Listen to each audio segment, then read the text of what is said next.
All right, we got baseball season underway. We've got basketball season just wrapped up. So let's bring on one of our friends. You've seen him at Yard Goats, seen him at UConn games, basketball, football, you name it, he's always there. It's game day, Connor. Connor, how you doing? Jared, great to see you. Thanks for having me on. Appreciate you waiting for a little lull in the game day schedule to make this happen. So No, thanks. of course, of course. You're a busy guy. You're out there. They're doing a lot. How's it been managing it all lately? It's gotten harder. I mean, I actually have these things called scheduling conflicts now, which is not something I had 5 years ago, which is a good problem to have, I guess. But it's been going well. It's been going very well. Um, the Connecticut sports scene continues to buzz, and I've been very fortunate to continue to get involved with more and more organizations and keep growing the game day. Yeah, no, I feel like the first time I had you on the podcast, it was like maybe year one or one and a half ish into the UConn gig. We were back in the AAC days, I think it was then. Crowds weren't what they were. It seems like it's probably while some of the things are still the same when it comes to the game day job, it seems like whether it's just the atmosphere, the number of people there, it seems like the gig has changed a little bit. Has it changed Yeah, much, or is it still the same as when we first talked? I mean, so yes, the core of the job, right? Getting on a microphone and reading what somebody else has written for me to read and present. All of those elements are similar, but in some ways, the job itself has gotten, I don't say easier, but I'll use that term for the sake of conversation because when I have full stands, when the seats are full, my job is easier than when the seats are half empty and I'm not talking to anybody. So that's been, in terms of basketball and what we've seen in the success in attendance in downtown Hartford. And, that's been really good.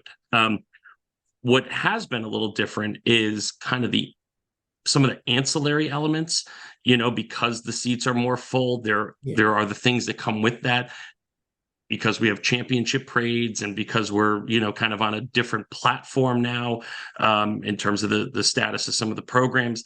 That has been a thing that I certainly wouldn't have been able to predict what that would have looked and felt like. So yeah, you're right. I mean, the core of the role is largely the same. There's no Rito roles, and those things ebb and flow from year to year, but yeah, a lot that comes with the role has definitely got a different sense to it now than it did when we last spoke. What's it feeling like being on the mic now in front of these bigger crowds at these games compared to when you first started? Because I feel like while you still bring a lot of energy, you don't necessarily have to bring quite the same amount, or maybe it's a little different, the type of energy you have to bring now.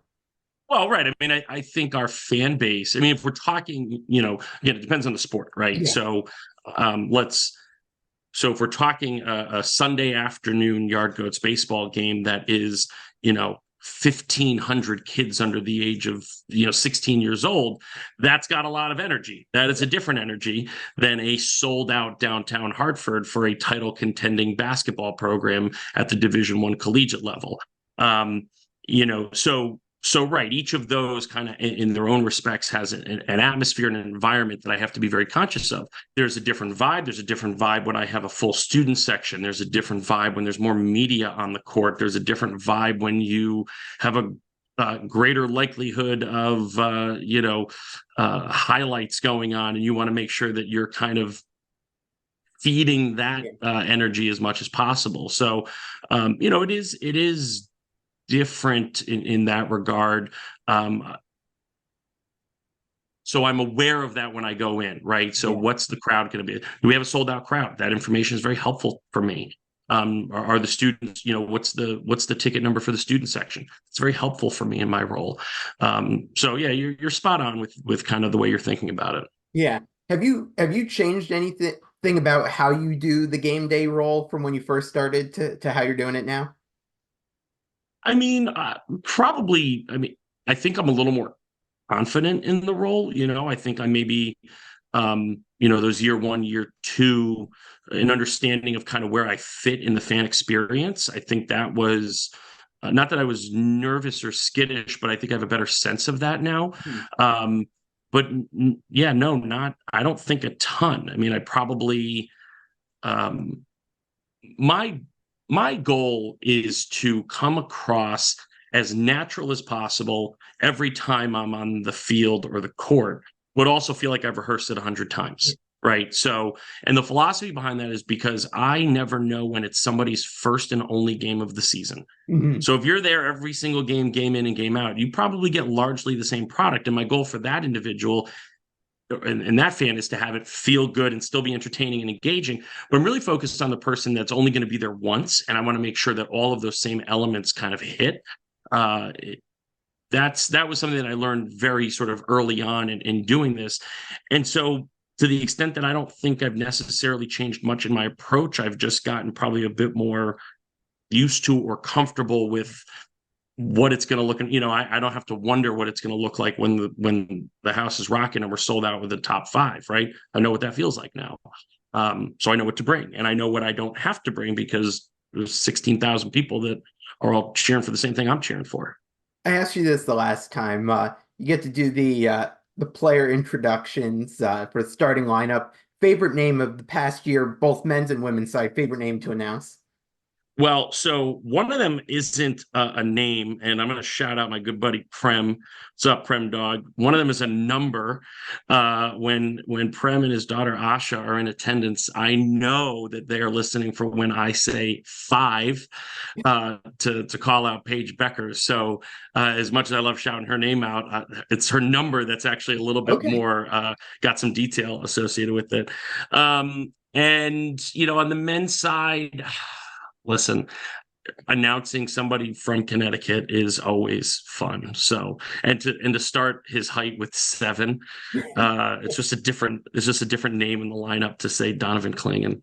Yeah, no, that's a fun one, and I like the five. Shout out to Prem. We know he listens, he interacts with us. So, Prem, enjoy your shout out there. We'll text each other back and forth. I'll let him know. He'll let me know if he's in attendance, so then I know to hit 5 with. So it's not 5; it's 5. There's E's before the V. That's important. You got to give it the little extra oomph for him. So, That's right. yeah. I know one thing you mentioned earlier is about the student sections, and it seemed like the student sections at these games, especially the past year, have been next level. What's it been like getting to interact with the students? Because I feel like that has to be a really cool part of your day to day doing these games. It's a tremendous part of what I enjoy about my role, especially for UConn games, whether it's at Rensselaer or Gamble or the XL Center or Toscano, quite Yeah, frankly. Yeah, that has been next level. You're absolutely right, and I think I think the discerning fans among us understand that we had a gap due to COVID in right. terms of what to expect in terms of traditions and kind of that torch passing from class to class. Fortunately, we've been able to make that a really short learning curve because our product on the court, the team's product on the court has been so stellar that people want to participate and the energy is there because of that. I'm there to facilitate that, absolutely, and I don't want to suggest that I don't like my job or don't want my job. So I do think I'm necessary to some extent to facilitate that. But the students have been outstanding, and it's not lost on me, and hasn't been for a few seasons now. Um, that my role, if it fell flat in front of the students, or if the students didn't like or Yeah, appreciate what not just me, but what my role brings to the table, that's a big part of it, man. I mean, the buy-in from the student section, if that's not there, everything else gets harder. If it is there, then everything else gets a little bit easier. And so I've been very fortunate with the students that we've had and some of the leadership among the students that we've had, and the just the diehards, the regulars who are there every time, have really I feel like I have a relationship with them, and they've bought into me and vice versa. And I've tried really hard to make sure that they feel involved and listened to and heard and appreciated. And I spend time with them, and I'll go out of my way to, they were all camping out in front of yeah, Gamble, and I think I was leaving a hockey game. I just made it a point to go over, and just show them a little love, because I feel like they appreciate that, and I want to make sure that they know that that's something I'm thinking about. So if I didn't do that, would anyone notice? Probably not, but it's a conscious decision and a conscious part of how I approach the role is to make sure that the students feel well cared for. Yeah. Um, You, so and you could definitely feel that relationship between you and the students. Seems like there's a lot of love between the two parties there. So always good to see that. yeah, Um, and I do think for the casual onlooker, it's important to that's real. You know, yeah, if I need something from them, I have the ability to go to them and say, "Here's what I need from you," and they'll deliver on that. You know, to yeah. make it a better show. And if they need something from me, except for tickets, guys, I'm sorry, not in all cases. If they need something from me, I will do my very best to deliver on that for them. All right, I'm gonna ask you a question. I hope this is one of your favorite questions you've ever been asked, because I think this is a fun one. I think one of the more underrated parts of your job, and I think it's one of the tougher parts, because I do think this is a lot harder than it looks, is chucking a t-shirt. How hard is it to chuck a t-shirt? Anybody can chuck a t-shirt. Can you hit where you're aiming? Yeah, That's and get right. it so it like doesn't fall apart in the first row. So that is so okay. See, I'm glad you asked this, Jared. This is my favorite question I've ever been asked. This, Chucking a t-shirt is the final step in the preparation of the t-shirts. Okay. The material that the shirt is made with has an impact on how well it rolls. The way in which it is rolled has an impact with how well it holds together. And the size of the t-shirt has an impact on how far it will travel. So all of those things have to be considered. A little bit of wind, a little bit of the Coriolis effect, all comes into play when chucking a t-shirt. I will say, in general, I thought I was a pretty good t-shirt chucker yeah, until I met Dan Orlovsky, who, without batting an eyelash, threw it into the second deck of Rentschler Field. I got to do this 360 big guy pirouette to try to get it, to the concourse. And out comes Dan Orlovsky just hucking him up there like it was nothing. So, yeah. No, I definitely say like I felt like it had to be a lot harder, and to some extent than it looked to get a I'm going to share a successful little. t-shirt throw. Yeah, it is. And there's a lot I'll actually roll my own t-shirts. Okay. Uh, some people roll them as well as I do, and so if those people roll it, I'll take their t-shirts. But it should be a beer can. It should feel like a soda can in your hand. Smalls and mediums are good. Larges and extra larges are not good. You don't want a burrito. You don't want the ingredients falling out. You want it Yeah. to be tight, right? So, but I'm going to tell you something that I just learned this year. So, as you may know, I sort of turned game day into a kind of a business Yeah. that I'm working on, which is great. But in order to be a legitimate business, you have to get insurance. And getting insurance for my business was very hard because I throw t-shirts. And there is apparently some substantial risk associated with launching rolled objects at people who may or may not know that they're on their way up to their seat. Yeah, So we can't have you tear like a rotator cuff having to throw t-shirts up there, right? Like you got to take out the insurance policy on your own shoulders. can't you? I mean, maybe I can. What the worst that happens? I don't throw t-shirts tomorrow. Like Yeah, no, if I well, throw out a rotate, listen, if I throw out a rotator cuff as a game day host, I'm doing something right. Let me put it that way. no, this is fun getting into the science of the t-shirt toss. I think this is a very understudied topic, and we dove into it a little bit. Yeah, Well, I was just going to say, and then the hard part is if I roll my own t-shirts, I need an area to do that. And I often use the scorers table at XL or Gamble, which then advertises that I'm rolling t-shirts. And so then everybody wants a free t-shirt before it's time to throw the t-shirt. It's a very hard job, Jared. You don't want to do it. yeah, gotta be patient, everyone. You gotta wait for the toss. Right. Wait for the t-shirts. You mentioned Dan Orlovsky there, and it led me into another question I wanted to ask you. Who's been like your favorite former player to get to throw t-shirts or do the blue-white chant with? Because I feel like this year in particular, a lot of alums showed up and you got to have fun with some of these former players. Yeah, I mean, you're not wrong. So I sort of have like this. I'll see him in other areas with Tyler Olander, which Okay. has been great. I'll like see him at the barber shop or out and about, and so we kind of not that we're like going out and hanging. Although Tyler hit me up, I'm happy to go hang. So that's been fun. I've actually seen him in like social settings. Saw him down in Houston last year, Yeah. which was cool. So he now will kind of go out of his way to say hi to me. Emeka is absolutely the sweetest guy in the world, and just watching him engage with people has been great. I always shout out the game, I think maybe 2 seasons ago, where I didn't know until about 3 minutes before that I was going to be like doing a Q&A with Ray Allen. Um, I'm not a journalist by any stretch, and it was like I had zero prep time to be ready to introduce and then ask Yeah. questions to Ray on the court. We had some of like the legacy days and just some of the guys that I just watched as a kid coming back, from 99, and having Ellen Mean out there a couple years ago. I don't know that I can pick one. I'll shout out Tyler because it's been a little more than just the flash on the court and then off. So All yeah, right. but it's Well, a very cool part of the gig. there you go. I'm curious, what's it like now for you going to a game, not in the game day role? Like you get to just go as a fan and sit back. Is it weird a little bit? When is the last game I got to go Yeah, to not in game day role? that's a good point too.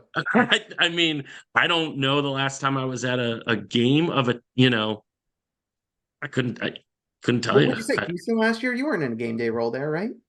Well, so right, I wasn't on the court. I did have responsibilities Okay.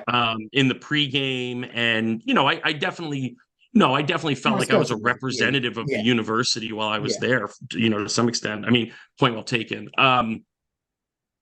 What's it like going to a game? I mean, I'm very conscious of like production. yeah, Production is now a thing that I am aware of, so I'll look where people are. I'm looking at the peripherals on the sidelines, who's got what role. I'm going to the Yankee game on Saturday, and I haven't been at the stadium in a long time, and I'm sure that I'll be looking at that game yeah. with different eyes, just almost involuntarily. But I don't know, man. 99% of the events I've been to in the last couple of years are work related to Yeah. some extent. All right. So let me put it this way. If I'm having an adult beverage at a game, I went to the Big East tournament, not this year, the year before, and I was definitely a fan there. All right. Um, yeah, that was a let loose night. You know what the other element is? I'll see UConn Twitter, Oh yeah. so there's always a stage to be on with UConn Twitter. I'm going to take a quick break from the interview to tell you about my friends at Martin Rosol's Meats. This fourth generation Connecticut family business produces kielbasa, hot dogs, sausages, and deli meats using Martin Rosol's very own original recipes. Their products can be found in grocery stores, delis, restaurants, and hot dog stands throughout the state.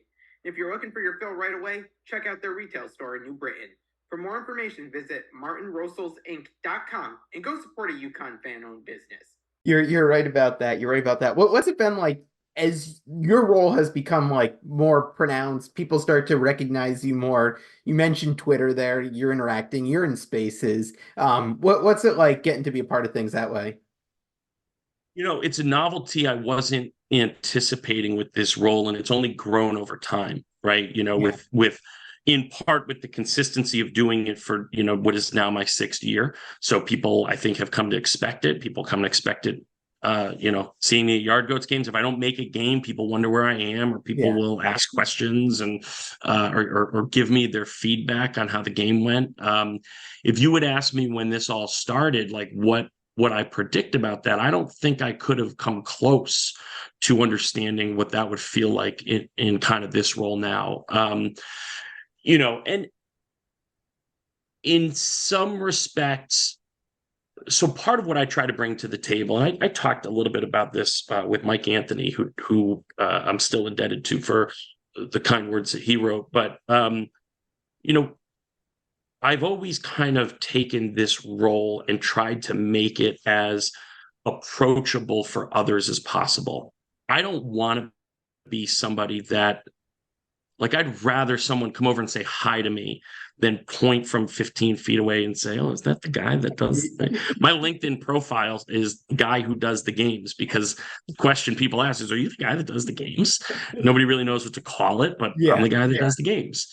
So, I mean, so I try to bring that with me. I try to be somebody and put myself in positions where people feel comfortable coming up or saying hi. But as time has gone on, that has lent itself to more and more realities about yeah, what that kind of yeah. visibility is like.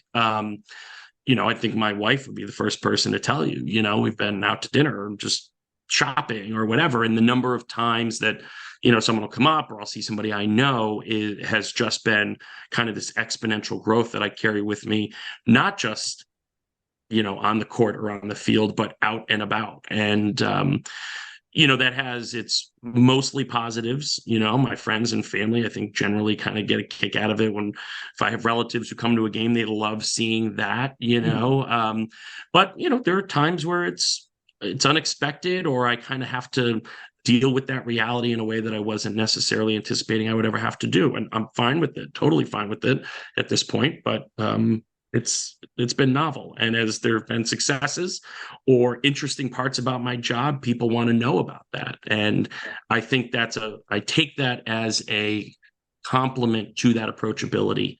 But it's definitely a thing that can impact, day-to-day life, in small ways. No, So, you've made it when someone recognizes you in the bathroom at the XL Center. I think that was my peak when someone came up to me at the sink there. So it's always fun to see where people might spot so you. you know what it's like, Jared. Come on, give me your autograph, will you? When you get, I've got. Oh, are you the guy from the podcast with Alex? Yeah, I do the podcast with Alex. Yeah. For you, I mean, this role has grown tremendously. I feel like now, what were you doing the West Regional this year? What was that all about, and how do you like that? It was a blast. I will say it was emotionally a little bit disappointed not be able to try to go up to Boston. Yeah.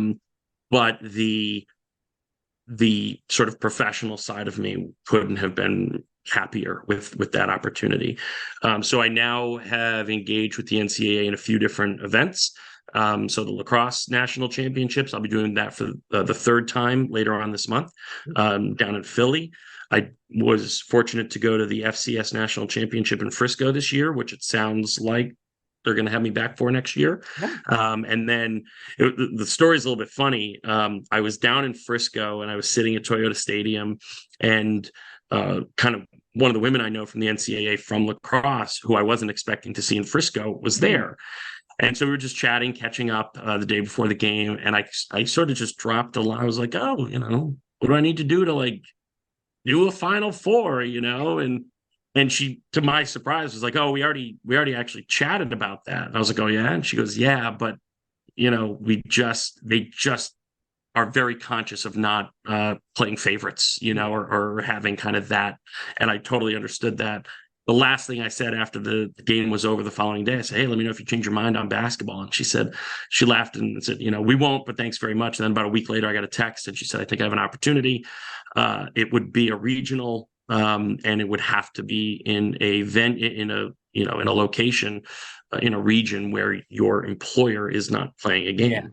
Yeah. So it's up to you if you want to do that or not." And I said, I checked first to make sure I wasn't missing anything, and but said, "Yeah, no, that's great." So very, very fortunate to do that, and hopeful that keeps budding a little bit more with some of those opportunities. You got some fun games out there too, right? It was West Regional. Was that NC State? No, we had the Alabama, Clemson, North Carolina, Arizona. So we had that Sweet 16 game that was back and forth all game long, that North Carolina, Alabama game. Yeah. And then we finished with a pretty good Alabama, Clemson game, I think, which was nice. All right, I was kind of right on the ACC teams. I thought one. Yeah, close. Yeah, everybody's just flying all over the country at that point. Doesn't even exactly. Yeah. I mentioned baseball season coming up. How's the start of Yard Goat season been? And looking forward to the rest of the season here. Just really kicking off.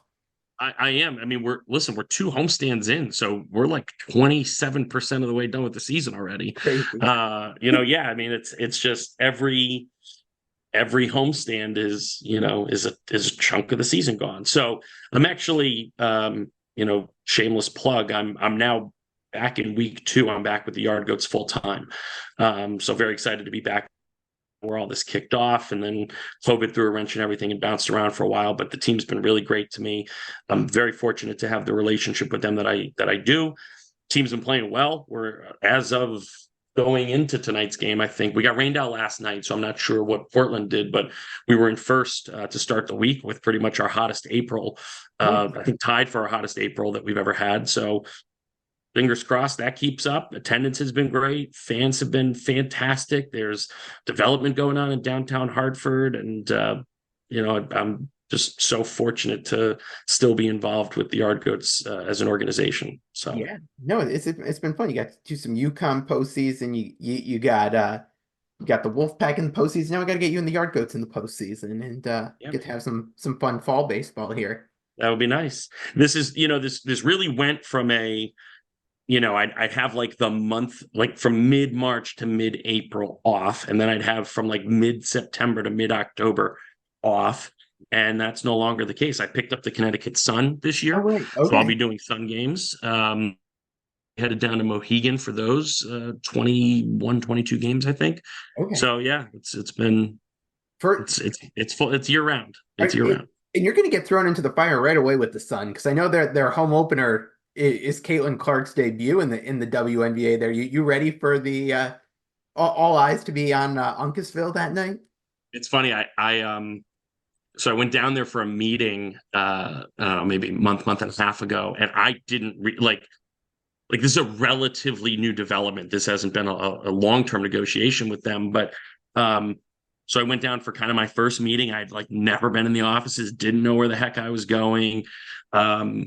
Sit down, and we're going through, and that's when I sort of learned in conversation that like if everything went the way they expected, Caitlin Clark would enter the draft, would likely be drafted first to the Indiana Fever, who played their first game at Mohegan Sun. I was like, oh my God, that'll be interesting. And then I went to try to get 2 extra tickets, and I can't. So looking forward to that. So no one asked Connor for tickets for that Don't one. ask me for tickets. I can't get. Listen, I can't get like. I'm giving one to my mom. My mom will get a ticket. That's about it. If you're not my mom, you're not getting a ticket. Well, I mean, it seems like, and you mentioned turning the game day moniker in what you're doing into a business. How's that been in getting that off the ground and taking Gameday Conor next level? Because it seems like it's Yeah. been successful so far. Yeah, I mean, listen, the business hasn't lost money, so that's good. But I get what I gotta pay. I gotta pay taxes on $10 profit or something like that. It's been very interesting in a good way, because I obviously, number one, never would have. I mean, this was not what I expected. Was going to kind of be the direction I was headed in, and the fact that I'm even at the point of being able to think about this as a service-oriented business for organizations or companies or teams that are looking for, what I can bring to them. It felt very ad hoc for a while. It still does in many, many ways, but to try to take a few years worth of stuff and turn it into a bit of a brand, and just try to say, hey, this is a thing and it's available, and I'm doing more and more of it, and I think it can be helpful. That's been very interesting. It is at once awkward for me, because it requires this is so counterintuitive, because I have a job that is very visible and requires me to be very loud and center of attention and all of that. And I've turned that into a business, which requires me to promote myself, and it's got my name in it and all of those kinds of things. So I'm not lost on me, ironic it is that I say that it's awkward for me to have a business that is centered around me and my personality. But it's been going well. And I think people associate me with, half the people in my life will just call me Game Day, somewhat tongue in cheek. People I've known for a long time sort of say it is like a bit of a ruse, I think. But I think I don't know. I think for a lot of people, they enjoy it. They like it. They've taken to it, and it's expected when they come to a game of one of their favorite teams that I'll be a part of that experience. And so it is a little weird. I get that very much. My business card has my face on it. That's a thing I would not have expected, but it seems to be working out okay right now. Well, half of UConn Twitter has tweeted me that they want to come to a pool party at my house this year. So I'm gonna have to hire Gameday Conor to come throw some t-shirts into the pool. Well, you'll be invited to the party in general, but As long as I get to keep a t-shirt on, I'm okay with that. That's fine by me. Put me in the kiddie pool and I'll just hang out there and dip my toes in and shout on a microphone. I want to wrap with this one because I feel like it's probably had to be one of the cooler parts of your job and what you've been able to do the past few years. And that's kind of leading the parade efforts, being the MC there. What's it been like these past couple years, kind of getting to be the masters of ceremony for these parades? I'll try not to get terribly emotional. Last year after Houston, I was joined by my father, and that was really special for me because I grew up watching UConn with him, and to participate and have him be next to me on the stage and get to see that was special for me, very personally, and to have the university and the city of Hartford and the dignitaries on stage kind of want me to be part of that too. Is they can have a parade and don't need to have me be that. So I'm very honored when they go out of their way to try to involve me in things that are more than just chucking T-shirts. And it's a testament to what I think they understand about how fans have come to expect some continuity to the experience and the seamlessness that regardless of where we are, that there's that vibe, right? That it has that identity and it has that kind of that tie into what they expect. But when you win a national championship in your home city, I was born in Hartford. I lived in downtown Hartford. I worked in downtown Hartford starting when I was in high school. And to see the streets flooded, and I mean, this ticker tape vibe. And at the end, when they pull up, you're the guy that gets to just lead the chorus, is surreal. And I'll tell a story, and I think I can share this. I don't know if I can. I'm sorry if I can't. If somebody tells you to cut it. But and I'll stay nameless. But there was a recruit who was, I think, maybe present for that, and they saw from the behind the scenes kind of what it was. And I was chatting with them just conversationally about being a local and the baseball stadium 500 yards away, and just kind of what the city and the culture was all about here. And but they hadn't actually seen anything that I did, so for all they knew, I was some guy. Yeah. I mean, they didn't know what my role was. Again, I don't mean for that to sound the way it came across. But then I go out the doors and I go up onto the stage, and people are throwing flags to get signed and everybody wants a high five, and we start some cheers and the place goes nuts and the news cameras want it. And I walk back off the stage. This is before the bus pulled up. It just goes, who the hell are you? It was like, and I really think that actually helped showcase that, what we're all about, and what we've been able to put forward is kind of an identity as a state and as a fan base, and certainly as a team and all of that. And the fact that, that's taking place in downtown Hartford, and there was just, and then I had to run off stage and head to literally had to sprint onto the field for a Yard Goats game. So, they've done that to me twice now. Planning committee, please look at the schedule. But yeah, it really is one of the I'll look back on them. I mean, I have, you can't see it, but I've got the Drive to Five and the national championship book from last year, kind of the picture book. And those photos are just going to live on in the history of Hartford forever, forever. And this is not normal. This is not normal. And I hope everybody understands that we're very fortunate to participate in this. And I count myself quite lucky.